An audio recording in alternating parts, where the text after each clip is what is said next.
Hi friends, இப்போ மகாநதி பார்க்க போகிறோம். மகாநதியில் 2 பேத்துக்கு இடையில மூட்டி விட்டு நல்லா குளிர் காயலான்னு நினச்சி வந்த ராகினியோட எண்ணம் புஷ்ன்னு போச்சுங்க. பாவம் நம்ம ராகினி, அதாவது யமுனா வந்து சோகத்தில் உட்காந்துருக்க. யமுனா கிட்ட பேச்சு கொடுப்போன்னு சொல்லிட்டு, நீ வந்து இப்படி இருக்க, உங்கள் அக்கா அப்படி இருக்கா அப்படின்னு சொல்லி நெண்டி விட, என்ன மூட்டி விட பார்க்குறியா அப்படின்னு சொல்லிட்டு செம்ம கலாய்ச்சது மட்டும் இல்லைங்க. இன்னைக்கு நாங்கள் அடிச்சுப்போம், நாளைக்கு நாங்கள் சேர்ந்துப்போம், அக்கா தங்கச்சிங்க நாங்கள் அப்படி தான் இருப்போம், உனக்குலாம் எங்கே தெரிய போகுதுன்னு சொல்லிட்டாங்க. பல்பு டியூப் லைட் எரியுது பாரு, ஆஃப் பண்ணு அப்படிங்கிற மாதிரி ஆயிடுச்சு. மூக்குடஞ்சி கீழே விழுந்துருச்சு இந்த பொண்ணுக்கு. அதுக்கப்புறம் ஒரு வழியாச்சே, எவ்வளோ அசிங்கப்பட்டாலும் இவ திறந்த மாட்டான்னு சொல்லிட்டாங்க. நீ இந்த இடத்த விட்டு போக மாட்டேடி, நானே போய்க்கிறேன்னு சொல்லிட்டு யமுனா வந்துட்டு நம்ம ராகினியை பார்த்து திட்டி விட்டுட்டு கிளம்பி போயிட்டாங்க. இன்னொரு பக்கம் நம்ம காவேரி சோகத்தில் வந்துட்டு, அதாவது அவங்க அம்மா மடியில் சாஞ்சுக்கிட்டு அழுகுறாங்கங்க. அம்மாவோட மடி தானேங்க எல்லாருக்குமே ஆறுதல். எவ்வளோ கஷ்டத்தமா நானும் தாங்குவேன்னு சொல்லிட்டு அழுதுட்டு இருக்கேன். ஏமா வாழ்க்கையில் ஏதாவது பிரச்சனையான்னு சொல்லி கேட்க, அவங்க என்ன நினைக்கிறாங்கன்னா, 1 2 பாட்டை போட்டு விட்டாங்க. என்னடா அப்படின்னு பார்த்தா 1 2 வாழ்க்கையில் எவ்வளோ அடியத்தான் நானும் தாங்குவேன் அப்படின்னு சொல்லிட்டு அந்த பொண்ணு வந்து மனசில் நினைக்குது.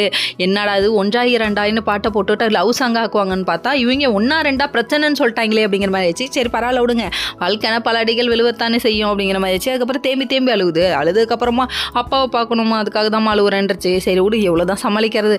அதுக்கப்புறம் ஆனந்த யாழைன்ற பாட்டை போட்டு விட்டாங்க. சரி விடுங்க, அப்பாவுக்கு பிள்ளைக்கும் உள்ள வேவ் லென்த் அப்படிங்கிற மாதிரி ஆயிடுச்சு. இன்னொரு பக்கம் வந்துட்டு அதாவது நம்ம கங்கா வராங்க. கங்கா வந்தோடனே என்ன தாண்டி பிரச்சனை காவேரி கிட்ட கேட்க, காவேரி இருந்துட்டு நிவின் சொன்னதுக்கு நான் என்ன பண்ண முடியும், இவன் என்ன தப்பா நினைக்கிறான்னு சொல்றாங்க. சொன்னதுக்கப்புறமா விட்டு புரிஞ்சுக்குவா அப்படின்னு சொல்றாங்க. அதுக்கப்புறம் நம்ம காவேரி என்ன சொல்றாங்கன்னா, சின்ன பொண்ணு தானக்கா சரியாயிடுவான்னு சொல்ல. அதுக்கப்புறம் கங்காவுக்கு கோவம் வந்துருச்சுங்க. சின்ன பொண்ணா, எரும மாடு வயசாகுது, யார் எப்படி பேசுவாங்க எப்படி நடந்துக்குவாங்கன்னு கூட அவளுக்கு தெரியாது அப்படின்றாங்க.